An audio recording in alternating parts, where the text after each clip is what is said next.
ನಮ್ಮೆಲ್ರಿಗೂ lord Shrikrishna ಬಗ್ಗೆ ಗೊತ್ತೇ ಇದೆ. ಆದ್ರೆ ಅವರು ತಮ್ಮ ಜೀವಿತ ಕಾಲಾವಧಿಯಲ್ಲಿ ನಿದ್ರೆನೆ ಮಾಡಿಲ್ಲ ಅಂತ ನಂಬ್ತೀರಾ?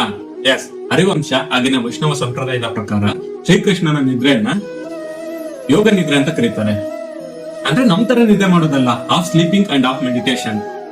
ಅಂದ್ರೆ ಬಾಡಿ ರೆಸ್ಟ್ ಅಲ್ಲಿ ಇರುತ್ತೆ, ಬಟ್ ಮೈಂಡ್ ಯಾವಾಗ್ಲೂ ಆಕ್ಟಿವ್ ಆಗಿರುತ್ತೆ. ಇದನ್ನೇ ಯೋಗ ನಿದ್ರೆ ಅಂತ ಕರೀತಾರೆ. ಶ್ರೀಕೃಷ್ಣ ನೋಡೋದಕ್ಕೆ ನಮ್ ತರ ಕ್ಯಾಶುವಲ್ ಆಗಿದ್ರು ಅವ್ರು ಯಾವಾಗ್ಲೂ ಅಲರ್ಟ್ ಆಗೇ ಇರ್ತಾರೆ.